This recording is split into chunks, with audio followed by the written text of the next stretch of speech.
الحمد لله نحمده ونستعينه ونستغفره ونستهديه ونعوذ بالله من شرور أنفسنا ومن سيئات أعمالنا من يهده الله فهو المهتدي ومن يضلل فلن تجد له وليا مرشدا وأشهد أن لا إله إلا الله وحده لا شريك له وأشهد أن سيدنا وحبيبنا محمد صلى الله عليه وعلى آله وصحابته ومن اهتدى بهداه إلى يوم الدين. Louange à Allah, le clément, le miséricordieux, le très miséricordieux. Que la paix et la bénédiction d'Allah soient sur le sceau de tous les prophètes, le prophète Muhammad sallallahu alayhi wa sallam. Que la paix et la bénédiction d'Allah soient sur lui, sur sa famille, sur ses compagnons et sur tous ceux qui suivront sa voie jusqu'au jour du jugement dernier. Chers frères et sœurs en islam, chers téléspectateurs, nous venons encore une fois dans notre émission Le développement personnel pour parler d'un autre thème du développement personnel, un thème aussi très important, c'est de parler des domaines du développement personnel et de vous donner un guide qui va vous aider à mieux connaître le développement personnel. À propos des domaines du développement personnel, je dis que dans notre émission précédente, nous avions signalé que le développement personnel est un concept très large et qu'il regroupe en réalité toute une série de techniques et de processus qui visent à une connaissance et une transformation de soi. Et ce, dans un double optique. Soit de défaire de certaines difficultés de vie ou pathologies, telles que la timidité, le manque de confiance en soi, l'anxiété, la dépression, ainsi de suite. Ou soit pour améliorer son quotidien ou ses performances, c'est-à-dire être plus concentré dans son travail, mieux communiquer, avoir plus de charisme, etc. Ceci confirme que le développement personnel est un domaine extrêmement vaste. Nous allons vous focaliser dans cette émission sur les domaines qui nous paraissent plus importants, qui sont, premièrement, la gestion de soi. Oui, se gérer soi-même. Parce que dans l'incertitude du monde d'aujourd'hui, où rien n'est permanent, sauf le changement, comme nous l'avions dit dans notre émission précédente, avec des enjeux de plus en plus complexes, avec la pression liée au contexte économique, avec un rythme sans cesse accéléré, et aussi, bien sûr, avec nos limites d'être humain, se posent les défis suivants. La connaissance de soi-même, la confiance en soi, la gestion du stress, la gestion du temps, la gestion des émotions, la prise de décision, la motivation personnelle, les étapes de carrière. Oui, la connaissance de soi, c'est-à-dire comprendre son mode de fonctionnement pour renforcer ses points forts et s'améliorer sur ses zones fragiles. La confiance en soi, c'est-à-dire comment renforcer la confiance en soi pour s'affirmer avec authenticité et justesse. La gestion du stress, comment reprendre la gestion de soi sous stress négatif. S'arrêter, respecter ses limites et ses besoins, prendre du recul, changer ses perceptions. La gestion du temps, c'est-à-dire comment se gérer dans le temps avec lucidité, efficacité et sérénité. La gestion des émotions, comment utiliser ces émotions pour réagir de manière adéquate et tenir compte de ses besoins. La prise de décision, prendre la décision juste pour soi et par rapport à une situation quelconque. pouvoir l'assumer ensuite. La motivation personnelle, comment harmoniser, équilibrer sa vie professionnelle, personnelle et familiale. Les étapes de carrière, c'est-à-dire comment dépasser le complexe de l'imposteur qui accompagne souvent une nouvelle responsabilité ou prise de poste. Comment repositionner sa carrière, sa place dans l'entreprise. Comment préparer sa pension pour assurer un relais fiable au sein de l'entreprise et penser son avenir en dehors de l'entreprise. Là, nous allons parler, en ce qui concerne la gestion du soi, nous allons parler de tous ces thèmes. Nous allons aborder tous ces thèmes dans nos prochaines éditions. Deuxièmement, nous allons parler aussi de la gestion, dans le domaine important du développement personnel, nous avions la gestion de ses relations. Quand je parle de la gestion de ces relations, je vais dire la communication. Nous vous accompagnons dans la gestion des relations au travail sur les sujets suivants dans nos prochaines éditions. Premièrement, la communication interpersonnelle, l'assertivité, la gestion des conflits, l'animation de réunions et la prise de parole en public. Oui, nous allons parler de la communication interpersonnelle, c'est-à-dire comment écouter et entendre l'autre, métacommuniquer, ajuster sa communication à son interlocuteur, donner du feedback. L'assertivité, c'est-à-dire comment dire à un collaborateur que son comportement n'est pas acceptable, formuler une critique, demander le changement, dire non, être l'objet d'une critique, en s'affirmant tout en respectant l'autre. Oui, dans la gestion des relations, nous allons parler aussi de la gestion des conflits, qui veut dire comprendre du recul sur la situation quelconque. Comment rétablir la communication, comment trouver une solution, voire renforcer la coopération à travers la gestion des conflits. Nous allons aussi aborder l'animation de réunions et la prise de parole en public, qui font partie des domaines clés de la communication. Je vais dire ici comment définir les objectifs et prendre conscience des enjeux de la réunion. Donner une structure, gérer le processus d'animation, convaincre, être à l'aise dans la position d'animateur malgré les différents perturbateurs. Le troisième domaine important du développement personnel auquel nous allons atteler dans cette émission, c'est la gestion de son équipe.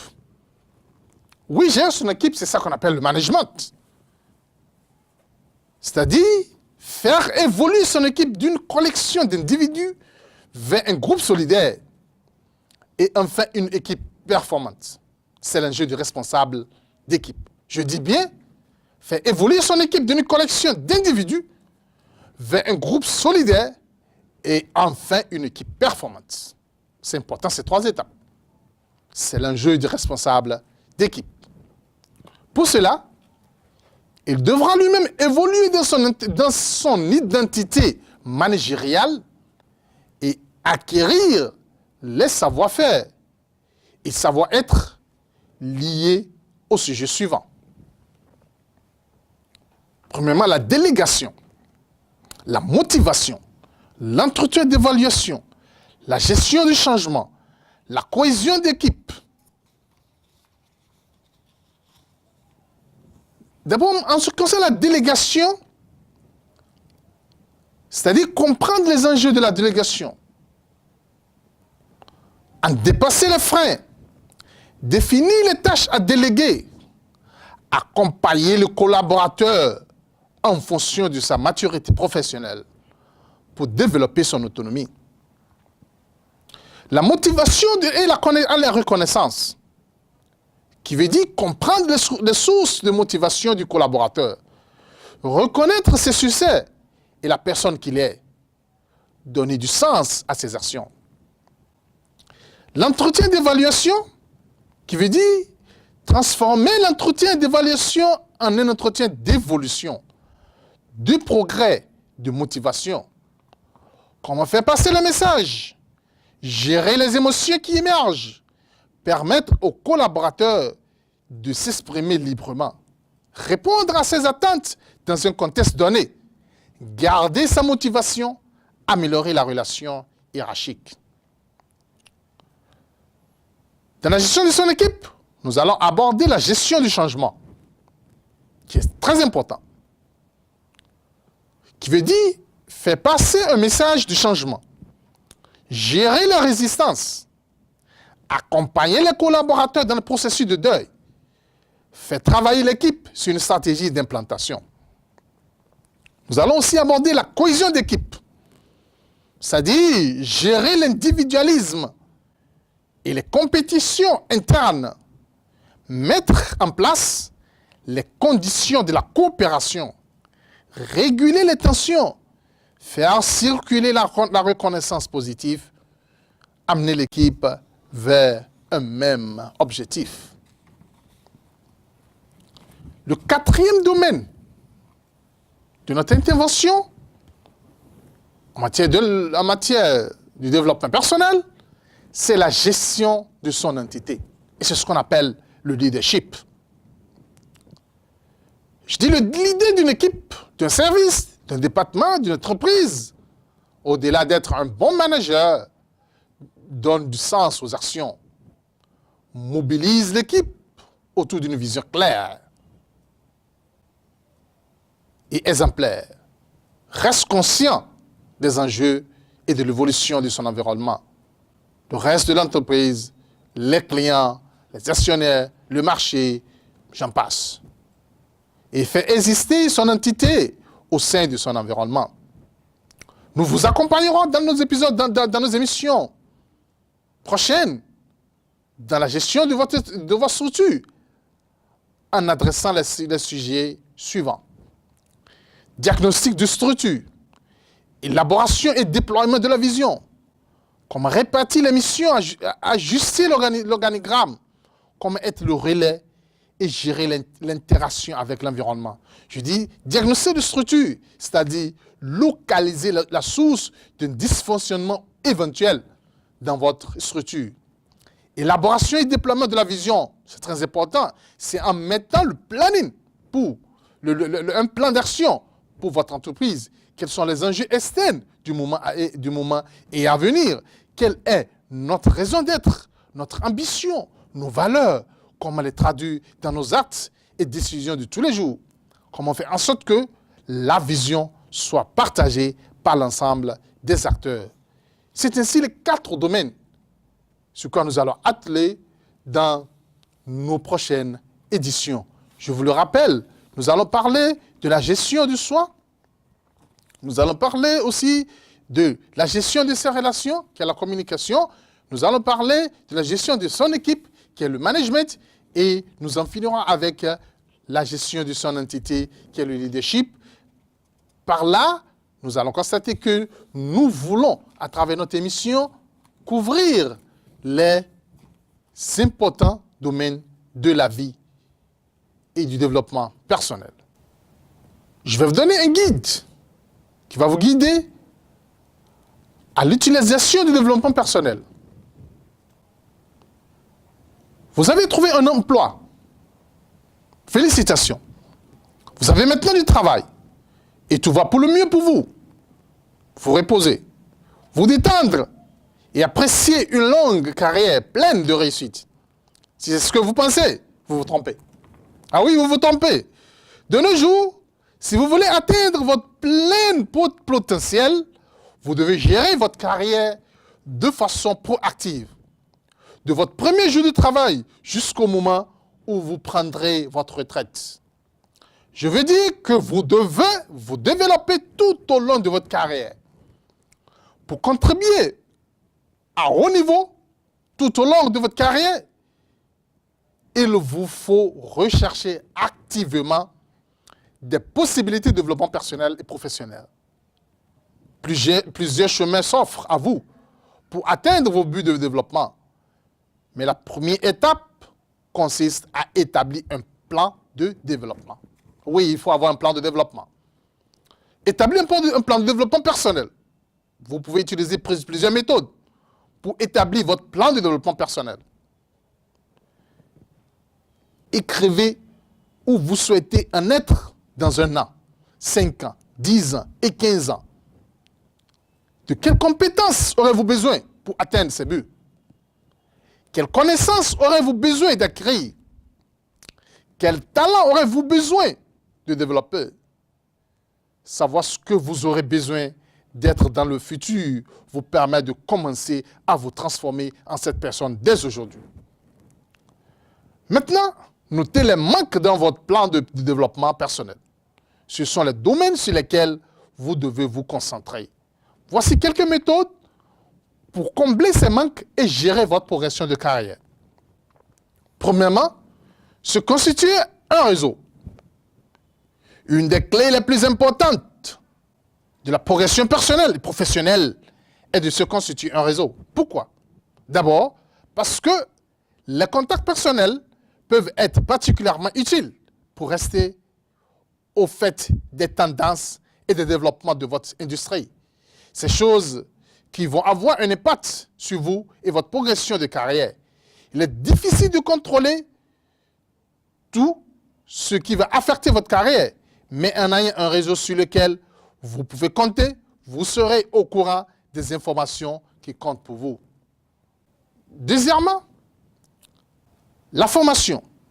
Le besoin de formation ne s'arrête pas lorsque vous obtenez votre diplôme. Au contraire, il faut constamment rechercher des opportunités de formation. Elles vous permettront de garder vos compétences à jour, vous assurant ainsi de pouvoir continuer à aider votre compagnie et votre équipe à avancer tout au long de votre carrière.